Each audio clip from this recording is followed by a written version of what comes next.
listen to me, and never forget it. Crime is a sucker's road, and those who travel it wind up in the gut of the prison or the grave. There's no other end, but they never learn. It was ugly from the start this time.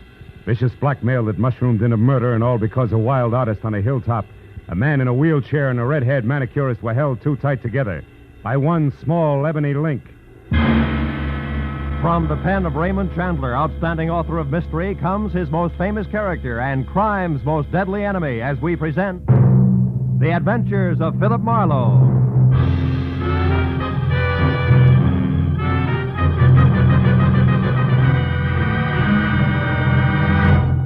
Now, with Gerald Moore, starred as Philip Marlowe, we bring you tonight's exciting story, The Ebony Link.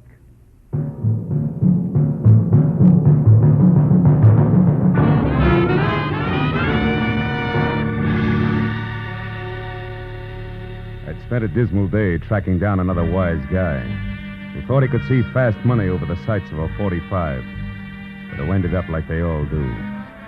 He was flat on his face in an alley, his life dripping into a sewer. It was what he deserved, and the only feeling I got from it was that I wanted a bath bad.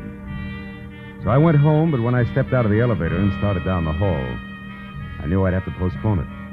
Because leaning on my doorbell was a redhead who looked very good from a distance. But she lost ground with every step I took. Because the closer I got, the more I saw of a mouth shaped by indecision. Of eyes that were nothing but mascaraed caginess and shallow green. And flashy clothes that carried the kind of bargain basement label you can't tear off. Good evening. Looking for me? Yeah, you're a private detective named Marlowe. I am. Come on in. Have a chair, miss. Johnson, thanks. What's your difficulty, Miss Johnson? Oh, it's not me. It's my sister up in Santa Barbara. Can you go there right away, 812 Seaview Road? Maybe you should tell me what it's all about, huh? Well, she loaned a gentleman friend of hers some money. Okay. That's enough of the sister act, baby. What's the gag? Gag? Wait, I don't think I understand. Number one, there's no 812 on Seaview Road. It runs into the ocean at the 600 block. I know. I used to live there. But Number two, when picking a phony name, Johnson is the second most popular in the book. Yeah, but and number three, baby, me hiring out as a patsy of any kind is lousy for my business. So you better... Stick 'em up. Oh, no. I mean it, and I'll shoot if you follow me. Okay, kid. Just don't slam the door on your way out. She backed out fast, pulling the door closed as she went. I gave her 5 seconds head start and then looked in time to see the top of her hat disappearing down the stairs. But before I could follow her, the elevator gate slid open and a dapper man with a square face I'd seen somewhere before hailed me. Certainly glad I found you, sir. Remember me? Ramsey, Mr. Ivan Pack's chauffeur. Oh, yeah. He wants to see you, sir. Says it's very urgent. Yeah, but Well, okay, Ramsey. Where's Mr. Pack now? Waiting downstairs in the car, sir. I'll Oh. show you. We tried your office first, but it was locked. We're afraid you might have gone out of town. You aren't going, I hope. No, but it was close. By the way, how is Mr. Pack these days? Still confined to his wheelchair? Yes, sir. But he gets around fairly well with me to help him, of course. Mm-hmm. What's the matter, Mr. Marlowe? Looking for someone? Not exactly, Ramsey. Chances are she ducked out the back way and still running. Oh, I beg your pardon, sir. This way, Mr. Marlowe. Here we are. Oh. Hello, Ivan. Get in, Marlowe. Thank goodness we found you. Well, just drive around the block, Ramsey. He said it was urgent. Is it really that bad? Yes, it is. Roll up the glass there, Marlowe. It's best if even Ramsey doesn't hear this. Okay. That's it. Marlowe, I'm being blackmailed again. Huh? It happened 6 months ago for $10,000. This time it's $50,000. Brother. What have they got on you, Ivan? What's the lever? The lever is that I happen to love my wife, Leona. That I happen to feel it's my duty as a husband to protect her reputation and shield her from heartbreak. I still don't get it. Marlowe, I tell you this because you're the only person I can trust. Leona spent a year in prison back east when she was a kid, but that's nothing to be ashamed of all your life. I know. Take it easy. I'm sorry. Bluntly, I can't afford to throw that much money away. On the other hand, if I don't pay, they threaten to expose Leona as a jailbird. She couldn't stand that, Marlowe. Mm-hmm. I know her. She ran away the first time this happened. Said she wouldn't be that kind of burden to me. If she finds out about this new demand, she may do something even more desperate. Blackmail's always tough. Who's doing it? I don't know. More, all we have to go on is this letter. Let's see it. Here. It's got an L.A. postmark. The stationery is a high grade that doesn't match that cheap envelope. Mm-hmm. The top of the page has been cut off, see? Yeah. Strange backhand, too, huh? Hey, this demands a payoff by 12:30 tonight. Why didn't you give me more time? I just got the letter this afternoon. Yeah. Look, Marlowe, I realize what you're up against. Try, will you? Find out who wrote that letter. I have two alternatives. Pay him, or kill him. Well, I'm no killer. I'll pay if I have to. But maybe, with luck and your help, we can find a soft spot in his armor. What do you say? Well, I'll try. Don't take any bets, Ivan.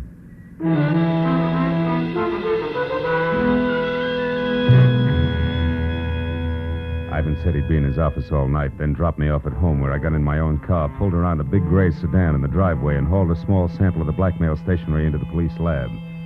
There I got a break.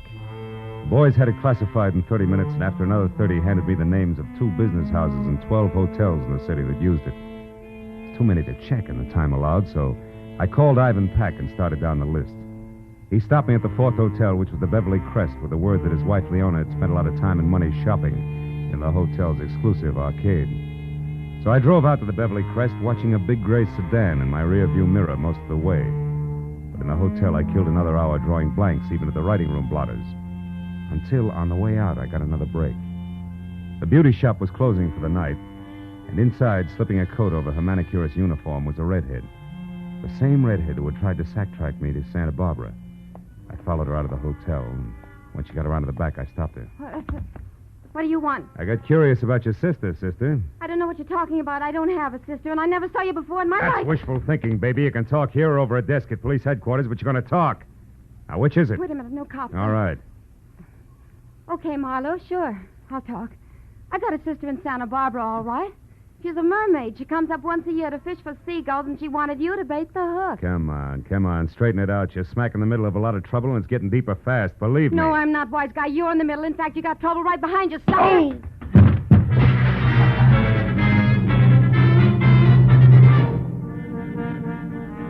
By the time I got untangled from the ash cans, all I could see was the back of a big gray sedan taking a corner so fast I only caught the last 3 numbers of his tag. 440. But as I stood up and dusted myself off, I saw something black and shiny. It was a 5-sided ebony cufflink. I dropped it in my pocket as I went inside the hotel again. The 5 to a bellhop got me the manicurist's real name, Rhea Fleming. But even a 10-spot failed to raise her address, so I called my client again, tried Rhea's name on him. When that missed, I asked permission to go and see Leona about it. That got me 60 seconds of argument, 10 of dead silence, and finally a very reluctant okay from Ivan. 20 minutes later, I pulled up at 94 Camden Drive, in front of a house sprawling in Spanish that was home to Ivan and Leona Pack. And the delicate, dark girl with the shy, gray eyes who answered the door was Leona herself. Yes? I'm Philip Marlowe from the Sequoia Credit Adjusters, Mrs. Pack. I'm told you patronize a manicurist, Miss Rhea Fleming at the Beverly Crest Hotel. Why, yes, occasionally. Is anything wrong? Oh, no. Nothing serious at all. May I come in? Oh, of course. I'd like to ask you a few questions about Miss Fleming. Well, I really don't know her very well. Oh, I understand that. But you might know where she lives, for instance, huh? Well, I did happen to drop her off one evening Oh? at the corner of Sunset and Mariposa, I think. Oh, won't you sit down, Mr. Oh, Morrow? thanks. Where did she live before she came to Los Angeles? I have no idea. You don't, huh? Well, do you happen to know if she writes in a heavy, angular backhand? A heavy... Mm-hmm. Mr. Morrow, may I see your credentials? Why, of course, if you wish. No, don't bother. It's happened again, hasn't it? Ivan's received another letter, and I'm... Who are you, really? Private detective working for Ivan? Oh, that's a cheap trick, I admit it. But we wanted to keep this from you, Leona. I won't let it happen to Now, wait a him. minute. I won't. Listen to me. Ivan's doing everything possible to stop this business. Now, give us a chance. You're running away now. It would be the worst thing you could do to it. It's so terribly unfair, Now, Marlowe. we're on your side. Don't you understand that? And you're in a position to help us if you will. Marlowe, is it Rhea Fleming? Well, she's in on it, but not alone. She doesn't have the brains. But whoever is behind it belongs to this ebony cufflink. Ever see it before, Leona? Think hard. No, I haven't. Oh, it's too bad. Well, do you happen to know anybody who drives a big gray sedan? The license number ends in 440.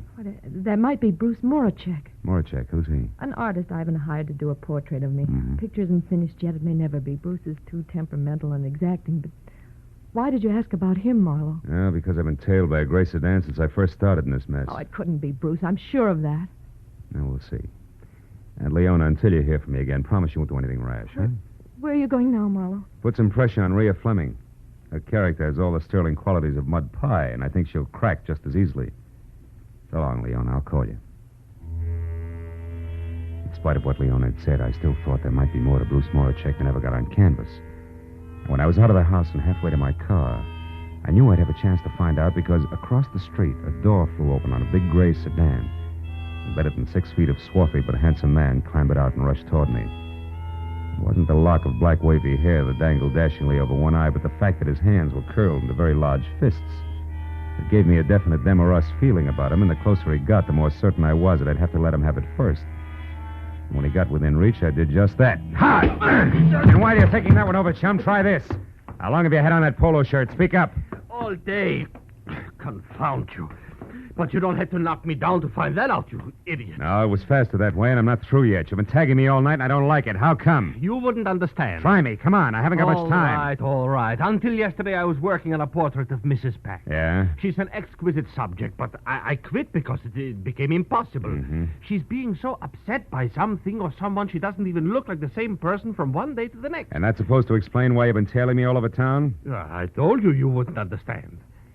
A portrait artist is not only a painter. He isn't, huh? He must be a psychologist, a doctor, even a detective, if necessary, when his subject's beauty is being destroyed before his eyes. Oh, come on. It's true. So I followed Mr. Peck to you and you to the Beverly Crest Hotel because you are up to something. I want to know what it is. Mm-hmm. Naturally, it wasn't you who put the slug on me at the hotel, huh? The what? The slug. Slug. No. I saw you walk around to the back, but the time I got there, a car was driving off. I thought you were in it, so I tried to follow, but I lost it. Yeah? And then I came up here. Well, let me tell you something, Moracek, for your own good and your subjects. If you're on the level, go home, and if you're not on the level, brother, you better get out of town while you still can. Good night.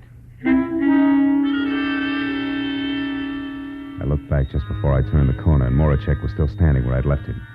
So I drove out to Sunset and down to Mariposa, where I parked and started walking.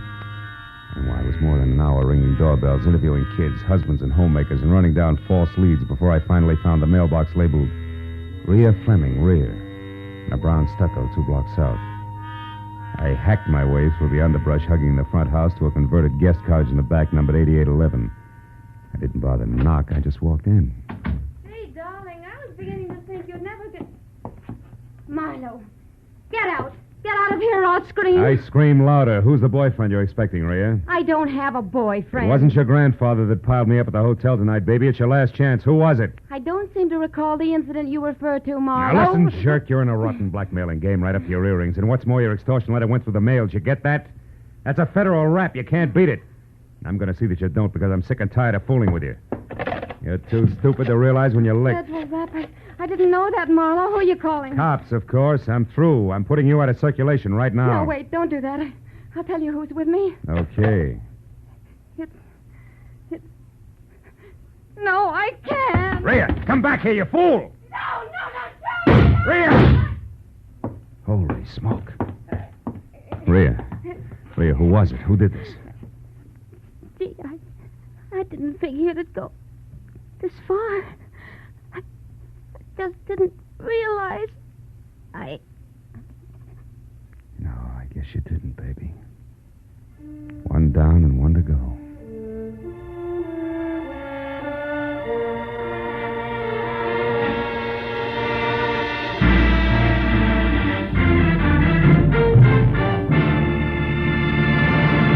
In just a moment, the second act of Philip Marlowe. But first, if you like the weather here, cloudy with threats, torrid with action, showers of trouble later tonight and tomorrow, you'll find more of the same on Sundays when Danny Clover and Sam Spade go into action.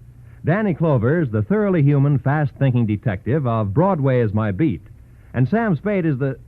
well, who else but the Sam Spade of Dashiell Hammett's fertile, ingenious brain. On most of these same CBS stations tomorrow, you'll find Danny Clover prowling the Great White Way late in the afternoon and Sam Spade on the hunt in the evening. Now, with our star, Gerald Moore, we return to the second act of Philip Marlowe and tonight's story, The Ebony Link.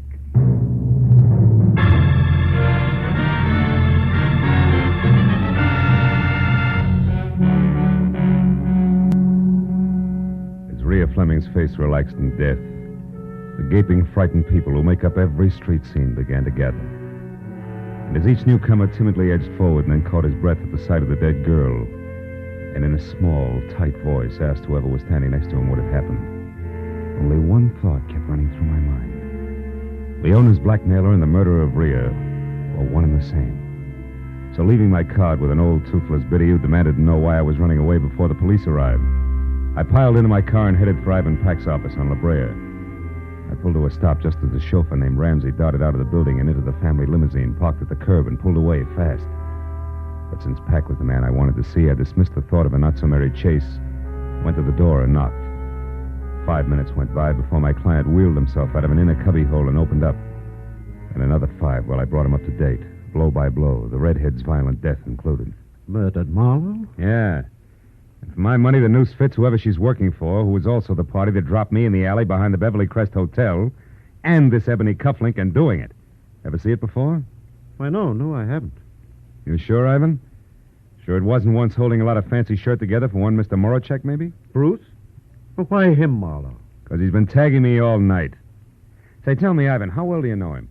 I met him about 6 or 7 months ago at my club. I don't remember who introduced us. Yeah, well, that fits. The blackmail started just about that time. Now, look, just to make it a little tighter all the way around. You can't recall who recommended him to you as just the right man to paint Leona's picture, can you? No, I can't. Uh-huh. But on the other hand, Marlowe, neither can I recall having heard anything bad about him. No. Now, look, you say he's been following you all night. Close enough to do a time step. What are you getting at? Just this. Was he around the place where the girl was killed? Well, to my knowledge, no. But that shouldn't mean too much because the murder happened after we had our little run-in. So he'd naturally be careful about my seeing him. Well, Besides, Ivan, he was going to commit murder, so it's a cinch you'd arrive and depart from 8811 Mariposa without fanfare. Mariposa? Yeah. 8811 Mariposa, Marlowe. Yeah. But that's the address I just saw on a slip of paper in Ramsey's desk. There was a phone number, too. Wait a minute. Your chauffeur has Rhea Fleming's address? Yes. Here, get hold of my wheelchair. Sure. It's that far desk there, just inside that partition. You know, Ivan, when I pulled up outside here, I saw Ramsey leave. You know where he was going? Yes, he was going to dinner. Unless he hasn't eaten in 5 years, I don't think that's where he was going. He lurched from the curb like it was on fire. Here you are, Marlowe. The top drawer on the right. Toward the back. I see it. Yeah. 8811 Mariposa, all right. Phone number and nothing else except this. What did you find, Marlowe? A cufflink, Ivan, twin to the one in my pocket. And maybe a murderer who isn't named Morocek. You mean Ramsey? Yeah. Oh, no, that couldn't be. Why not? Ramsey's been here with me for the past 2 hours. So you mustn't discount Morocek or anyone else just because of this cufflink and the address. Well, in that case, no. But I can include Ramsey along with the late Miss Fleming as at least one accomplice on what's fast getting to be a very elaborate setup. Ivan, do you know where Morocek lives? Yes, at his studio, Lookout Mountain Road, just off Laurel Canyon Boulevard. Laurel Canyon. Well, I don't know the exact address, but you ought to be able to get that from Leona. Yeah. Well, I'll get in touch with you later, Ivan.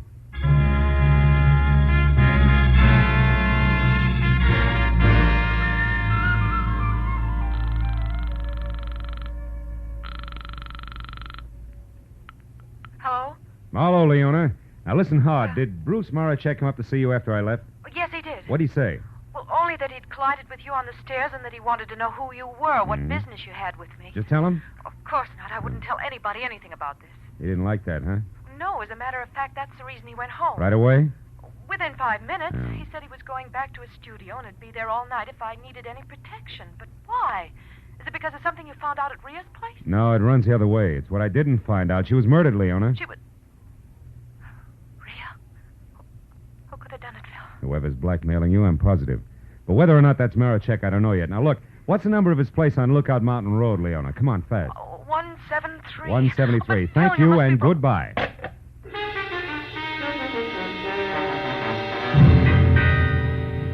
I was 20 minutes wriggling through the thick Hollywood traffic to Laurel Canyon, then another 10 climbing Lookout Mountain Road, which was an abrupt spiral of macadam that belonged in the Alps. So when I parked away from the bay window with roof that was numbered 173 and started up through the junior jungle that led to the front door, it was exactly 10 o'clock. And considering the zest of my last meeting with the artist, a good time for me to be careful. So when I knocked on the heavy oak that showed splashes of yellow at the threshold, I did it with the barrel of my .38.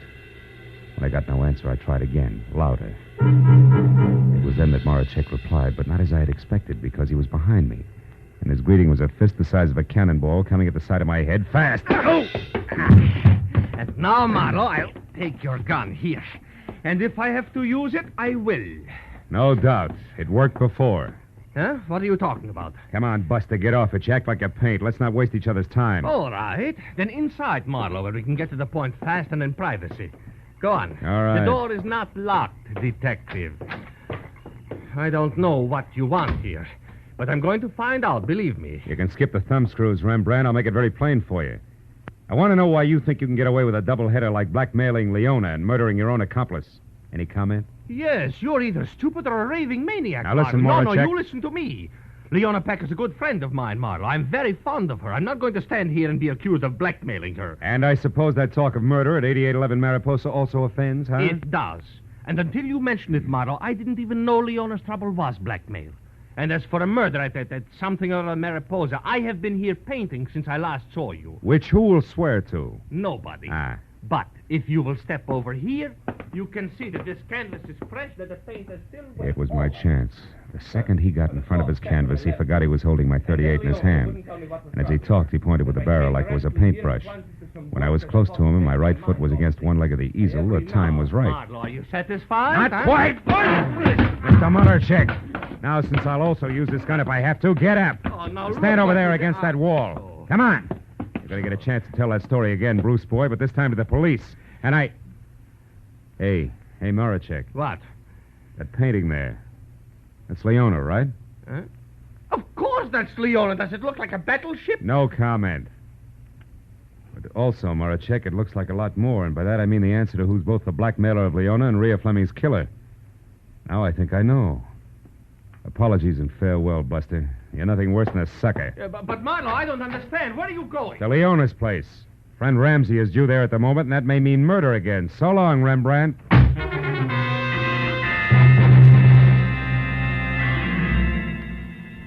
Once I was off the mountain, back onto Laurel Canyon, then over to Sunset, and pointed toward Beverly Hills and Leona's house on Camden Drive.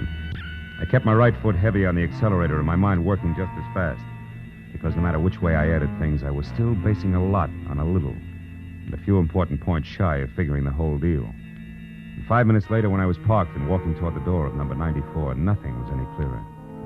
But then, it didn't seem to matter because when I glanced in a side window as I reached for the doorbell, I saw Leona sitting alone on the edge of the couch like it was going to blow up any minute. Her face, which was frozen in the half-crazed expression of the condemned man watching his executioner sharpen an axe, told me that Brother Ramsey was already present, and probably out of my view with at least a gun in his hand. But since I'd gone this far on what I knew to be a very sorry case, I decided to play it chin out and hand tight over 38 in pocket. Who is it? It's me, Leona, Marlowe. Oh, 1 minute, Marlowe. I look a sight. Not a bad one, though. Alone? Yes, come in, won't you? I've been expecting you. Yeah. Well, I just left Moracek, Leona. I was wrong about him, being your blackmailer, I mean. Of course you were. That's what I tried to tell you on the phone, Phil. What finally convinced you? A picture. You mind if I sit down? I've been doing a lot of running around tonight. Oh, of course. What picture, Phil? Oh, the one he did of you. I can't say much for it, though. No, it isn't too good, is it? Mm-mm. But... How'd it tell me the boy genius, wasn't it? Yes, I'm interested. Oh, you should be, Leona. It was a blouse you had on, remember? A white one with cufflinks. Cufflinks? Mm-hmm. Ebony ones, like this. One I showed you when I was here earlier. One you said you didn't recognize. The one out of the set you must have given Ramsey as a present after Bruce Moracek was through painting your picture. The one that says the blackmailer of Mr. Ivan Pack is you, Mrs. Ivan Pack. No. And you killed Rhea Fleming, too. No, you're wrong, Marlowe. Why would I kill Rhea? For the same reason you denied recognizing the cufflink. You didn't want me to get to Ramsey, so no, you you're killed wrong. Rhea before she could name him when No, I I was at the didn't cottage. kill her. And then you still couldn't get me to Ramsey because if I pressured him enough, I'd have to find out his game was cutting in on you. Because he knew you were blackmailing yourself. I heard enough.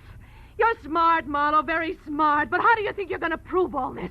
How? Answer me. All right. Ramsey figured you killed his girlfriend, Rhea. We sent him flying up here from Ivan's office. No, To I demand a didn't bigger kill her. cut, or maybe all of the 50 grand. I don't now know that you've anything graduated about from it. blackmail to murder, I've been waiting and watching for You're him to make a wrong, move. Marlowe, you're But wrong. since he hasn't, Leona, he must be dead. No. Here, in this No, house, he isn't, probably in no. this room. And that No, Mrs. Pack he's you won't be able to not. explain away. Now, where is he? Where, Leona? No.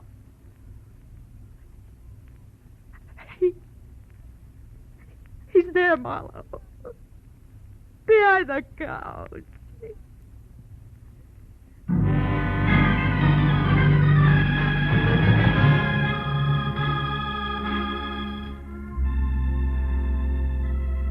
I called Ivan Pack and told him he wouldn't have to pay the blackmail money and why. There was a long silence before he said goodbye, and I went to police headquarters where an uncomfortable hour and a half went by before homicide was satisfied and Leona had signed a complete confession. So by the time I got over to my client's office on La Brea, where I knew I had to go, it was almost 12:30, the hour originally set for the payoff. When I was inside and sitting next to the man in the wheelchair whose watered eyes never left my face, it was exactly that, straight up and down. A little clock in the corner of the room said so. Well, Marlowe, I just saved $50,000, didn't I? Maybe a little more than that, Ivan. Maybe unhappiness for years to come, huh? Yes, I suppose so. Leona wanted two things, Ivan. Your dough and Bruce Morachek. She didn't get either one. The 10 grand you paid the first time and the money she was going to get tonight would be a bait to catch a starving artist. But I was wrong about him. He wasn't interested, except as an artist. And your chauffeur and your wife's manicurist knew enough between them to try to get a piece of that dough for themselves. Yes, I owe you a lot, Marlowe. Oh. After all, I just said I saved $50,000, didn't I? Even though I lost a wife. Good night, Marlowe. I'll talk to you tomorrow. Sure. Night, Evan.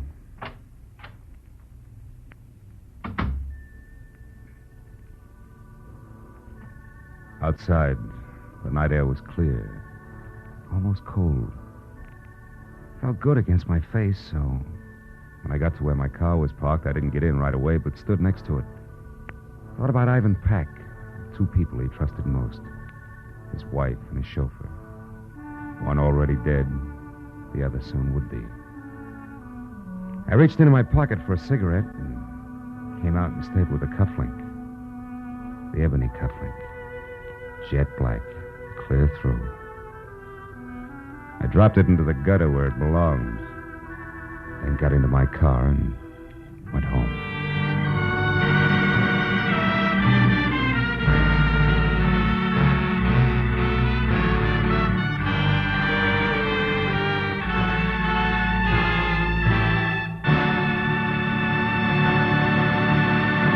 The Adventures of Philip Marlowe, created by Raymond Chandler, star Gerald Moore, and are produced and directed by Norman MacDonald. Script is by Mel Donnelly, Robert Mitchell, and Gene Levitt. Featured in the cast were Edgar Barrier, Gene Bates, Larry Dobkin, Georgia Ellis, and Ron Brogan. The special music is by Richard O'Runt. Be sure and be with us again next week when Philip Marlowe says... I was hired to find a thief, and I did. 1,000 miles from home. But first I found a hammy Othello, a lush with a Luger, and a fresh corpse in the closet. All because the only woman in sight wouldn't play fair.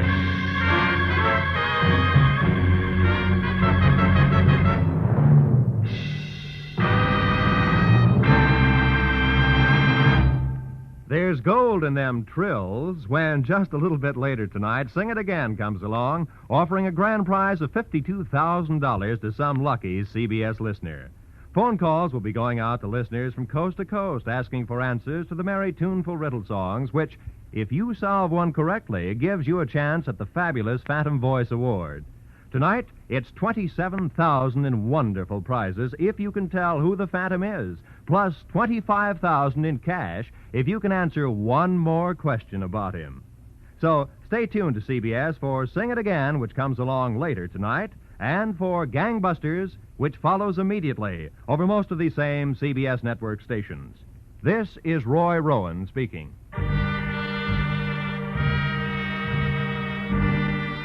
This is CBS, the Columbia Broadcasting System.